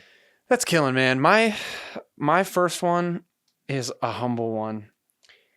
But if I didn't have this undying need to pursue music, something I might consider doing is just being a landscaper. I love that. I love the hum- landscaping. Yeah, it's I super think- satisfying. Yeah, it's very cathartic for me. Yeah. And I remember when we moved down to Atlanta, I was like, I'm going to be a landscaper. I'm not going to get a job in music. I'm just going to landscape. And I'm going to do music, in the time that I'm not landscaping. But music is full time now. I'm very blessed about that. But I do love cutting a good lawn. You know what I'm saying? Yes, sir. I can definitely make you happy with that smell of fresh cut grass. Yeah, let me hang out. That's right. Number 2, sort of like Ken Block, I want to be a drift racer. I knew you would. Yeah. Something to do with just pushing vehicles to their limit. I think I don't know. I think drift racing is so cool. Yeah. I love to go fast in general. Yeah, I want to in go anything. fast. Yeah. Yeah, it's I don't know. Just watching videos of Ken Block drive. I mean, rest in peace, man. But Yeah. That makes me actually think about one that I might change. I might change skydive instructor to like ski instructor. I love to ski. It's one of my favorite things to do. Yeah. And my number one, I want to do this so bad right now. And that's to be an astronaut. I love space. I man. thought about this one, bro, but I feel like it would just get really lonely. It might, but I don't know. Just to be an explorer like that. Cool. It'd be cool. Like one of my dreams is to see the Earth from outer space. Me too. Talk about putting some shit into perspective, man. Yeah. I follow Chris Hadfield on Instagram. He's an astronaut, and I love just hearing his takes. And something interesting is we only ever see the sun in a blue sky on Earth, but in space you see it on a black sky. That's pretty cool. Yeah, and that's got to just be crazy to see, man. Yeah. And yeah. So yeah, very cool. That's my 3, man. Hell yeah! All right, now we're gonna get into the niche. Yeah, this might be the most heated one here. Yeah, for sure. Modern Warfare 2 maps. Oh my God! If you've made it this far, God bless you. Hopefully you care about this one. You go first, man. Okay, all right. All right. I'm gonna this is just any 3. I just put my top 3. I didn't rank them really, but I got my first nuke on this map. It was my only nuke that I ever got. I wasn't very good at the game, but Afghan. Wow, you got a nuke on Afghan? Yeah, you know the one with like the planes. Yeah. Sandy. Yeah, that was a good map, man. That's a hard map. Yeah, very long. long I range got it. map. I think I hung out. You know, like the weeds. In that back, I creeped around there and then I moved back. My buddy used to, like you could look over the cliff and jump down and there was like a little spot. My buddy used to jump there and just lay there prone. I was like, you're a bitch, bro. Oh my gosh. But Afghan was one of mine. I really liked Favela. That's where I got my first nuke. Okay, that's a tough one. I feel like. Yeah. How'd you get it? In the buildings or? Yeah, I was an incredibly. I think it's worth mentioning. The way I set that up sounded so douchey. I played Call of Duty competitively when I was younger. So I have very strong opinions about this. Modern Warfare 2 is my favorite video game of all time. Right. And I was a very aggressive player. I think I was using a UMP. Okay. And I was just rushing. Yeah. Anytime the spawns would flip, I'd rush the spawns. Yeah. And yeah, I don't know. It was kind of just. I just didn't happen to not die. What'd you run for your kill streaks? It was usually UAV. UAV? I tried to keep my lower kill streaks team player kill streaks, right? Okay. Not to just be selfish. Man, I'm trying to remember what the other kill streaks were. I went Predator missile at 5. Okay. I think Harrier at 7. Mm-hmm. Harrier was my second one. I think AC-130 was usually my then third. I went chopper gunner. Yeah. Ooh, okay. Yeah. Actually, well, if I was getting a nuke, I went chopper, nuke, and then. Did you Harrier, have to have maybe? nuke equipped? I think so. Really? Yeah. I thought you could just get 25. Maybe I'm wrong. I don't know. I thought you had to go nuke. Well, we'll look into that. I would think you would have to go nuke. Yeah. But I think I went Harrier. So if you get to 7, I'm like, oh shit, I got a chance. Yeah. So Afghan, Favela, and then Estate. You remember Estate? Oh my It was like in gosh, the woods, yeah, dude. The big house in the woods. None of our maps overlap. Kidding me? This is crazy. I did not expect this, man. No, I This thought is we were crazy. gonna overlap. I liked Estate. It was cool. Mm-hmm. It was fun. You'd creep around and stuff. Yeah. How about you? I want to hear yours. Yo. Okay. Very strong opinions about this. Number 3, I have High Rise. Great map. That was Yep. that was like an honorable mention. For High me. Rise. I liked maps that had a balance of long range and close quarters. Yeah. Right. So you could run an intervention if you wanted, or Yeah. you could run a UMP. Right. Or it doesn't. You could kind of creep in the offices with the intervention. Yeah, Remember and you could I- like run up on the things hanging. Yep. That was kinda crazy. I really liked playing. I think it was Demolition on that map. I loved objective games on Right. High Rise. You could go low on High Rise and come out the other.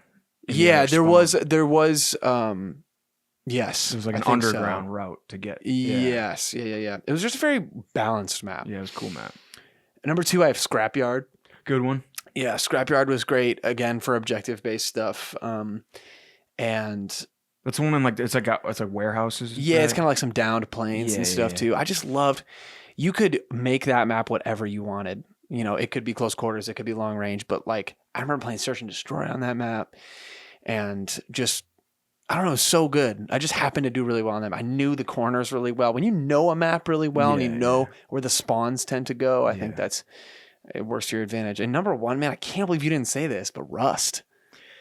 Rust is my number one. I knew you were dude. gonna say Rust. I absolutely murked on Rust. It's a classic. But, yeah, it was. You know, that's how people settled their differences back in the day. It was a 1v1 and I would on settle Rust. it on Rust. But I'm not saying I didn't like Rust. But I was wasn't just top 3. I was just such an aggressive player. Yeah. That Did you just run SMG and like run around? SMG or assault rifle Yeah, was that's usually. That's kind of. I still play COD like that. Yeah, I'll run dude, SMG. 100%, man. I do want to mention, if you're done. I think we might have the same honorable mention for this one. Oh, I didn't have an honorable mention. I had my 3 most hated. Oh, okay. Quick. Never mind. Quarry. Remember Quarry? Yes. Like the white stone blocks. Yeah, I didn't like that map. Wasteland. Remember, it was just. Yeah, wasn't Wasteland a COD 4 map too? I don't know. I thought it was. It was like, it was just a grassy. Yeah, it was like a sniper map. Yeah, I would come out of spawn. I'd get smacked by a dude in a ghillie suit. And I was like, what the hell? And if you got a chopper gun or an AC 131, it was a free range, man. It was a joke. Yeah, 2-20. You know. Yeah. Karachi, not a fan. Okay, I do remember that one. It was kind of like very like city. Yeah. Right. Very close quarter. Yeah. I don't think that was a very. I didn't like that each side of that map was very close quarters, but the only way to get to the other side was like a long tunnel. Yeah, and kids used to camp on the C flag and like with like 1-man army. You can get like unlimited noob tubes. And they would like camp on this building and like shoot them through a window and like pummel the spawn. Yeah, and you could just try. It was just like, this is fun. Yeah, I would like to give an honorable mention to Terminal. Terminal was good. I almost put it on mine. Yes, yeah, I was close. The only reason I didn't put that one on is I think it was just a little bit too much of a long range map. I think there were some long alleys. Yeah, it was just like I just very much preferred maps where I could keep it close quarters, right? Because that's where I shined. Yeah. In Terminal, I would have some good days on Terminal, have some bad days on Terminal, but the other 3 I mentioned would be consistently pretty good. Damn, I wish they remastered it. Did they remaster it? I'd love to play those maps. I think so. I think they did. They might have, yeah. Yeah, I mean, they need those maps should be in every COD. Yeah, like I would just love to replay that game. Yeah, the Tar. Oh my I used to run the dude. Tar 21. Oh my Silenced. That was my gun. So it was such a balanced game. Fire. Everyone played it too. Yeah, everybody played. Remember texting your friends? You on? You up? Yeah. Remember? Yeah. You got snow days, obviously. Of Growing course. up in Rochester. Well, I had maybe 3 my whole life, but it just took a lot for us to get a snow day. When all the boys would get on. Yeah. When you found out the night before a snow day too. Oh my gosh. I mean, that's the most euphoria I've ever felt. Yeah. And then everyone's just like, oh, we don't need to sleep tonight. Yeah. So we don't have to get up at let's get on 4 a.m. for school. 100. All right. Last category, man. This is should be interesting. You want to go first? Rizzisms and GILLisms. Yes. So like the 3 things the quirks that I like about it. Yeah. Call it a tick. Yes, sir. Hey, ticks are like things that we appreciate. Yeah. They're just Either way? Yes, Okay. to all of that. Okay, bet. Let's go back or should we just go? Let's go back and forth. Okay. I really admire that you, when I'm taking a dump and I'll like let out like just a crazy fart, you'll like kind of like, you'll be like, yeah. Or you'll be like, yeah, was that a fart? Like I'll hear the commentary from another part of the house, like this thin walls. Yeah, you'll acknowledge it. And that shit just makes me laugh. Man. Oh, dude. It's electric. I think this isn't something that you invented, but once you found out about it, the way you said it was so funny. And that's the, hey, shimmy. I'm not gonna change with nothing. Hey, shimmy. Yeah, that's you would poke it into conversations, be like, yeah, I was looking at the bar. There's this guy, and he's like, didn't tip, and I was like, hey, shimmy. And then you just like weave it in. I'm like, hold up, but back up. That's insane. That's great. that clip is so. We haven't fucking. Yeah, we forgot about that for a minute. It's just too funny. Your accentuated voices are just all time. Like you'll be watching football, you'll be watching the Bills, and like like the Go opposing team's running back will like break through the defensive line, and you'll be like, kill him. Like shit like that, dude. Shit always gets a laugh, and I just love it. Oh my gosh, dude. I think number 2 for me is just like you have these words that you latch onto, right? I'm big on And the they're words. kind of, I can always picture them in like a comic strip, speech bubble. I'm gonna go through them. One of them is bang. That's a classic. Love it. Electric is a great one. Yep. And then I'll never ever forget this moment at one of my shows. We finished a song, and it was it was like a very vibey, kind of deep, heavy song. And so when you finish it, the room was silent. Blackberries, right? Yeah, and then all of a sudden you just go effervescent, and I have a recording of it. We recorded that show, and I have it. Maybe we'll throw it in. Yeah, we should throw it up. That was funny. And yeah, it was insane. It was so funny. One of my favorite things about you, bro, is like I've never met a cat that takes so much pride in your farts. Oh my gosh, I'm the best farter In the league. I mean, you're Yeah. all time, and you let them rip. You don't care, and I admire that, bro, because like no matter how old you are, farts will always be funny. They're the funniest thing in the world. It's a universal funny thing. You could walk up to a urinal in an airport, and there's 4 other urinals. You got a white guy, a black guy, an Indian guy, a Chinese guy. They all speak different languages, and if one of them walks up and just rips a fart, Farts are the universal language. everyone's laughing. It's just so funny, bro. Like it's just like just Dude, I'll be in a bathroom alone in public, and I'll be at the urinal and I'll be pissing, and I just let out a, and I'm like, I'll just start laughing by myself in the yeah. dude. They're so funny. Yeah, So kids, funny. old people. Oh they my just love gosh, it, they're just man. And you farts are incredible. let them rip, man. Yeah, And dude. I appreciate I'll try to put my body, I'll contort my body into the best position so that the fart can be the best. that.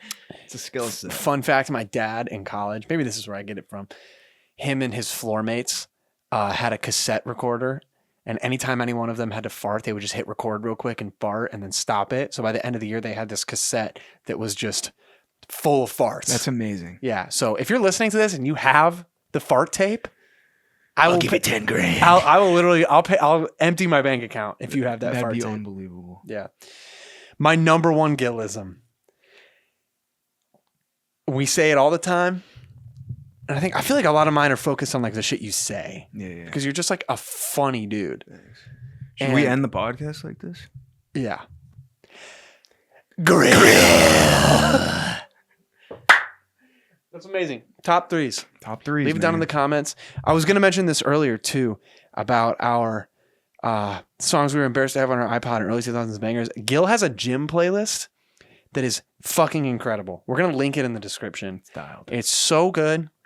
It'll take you through hip hop and new metal and hardcore. Disney music is on there. It's unbelievable. Yeah. It's a journey that kind of contours your entire workout. So great gym playlist. Yeah. Thanks for the shout out. Anyway, leave your comments if we had any hot takes or soft takes or cold takes. I don't know. Yeah. We don't really give a shit. But yeah, I want to hear some of your top 3s. Yeah, if anyone's watching, throw some more down there, and maybe we'll do a part 2 at some point. Yeah, I think we should do a part 2. I think that'd be fun. There's a lot of stuff in the world to talk about. Yeah. And we're pretty good at filling time. Yes, sir. Yes, sir. Anyway, on that note, episode 3. Episode 3. Done.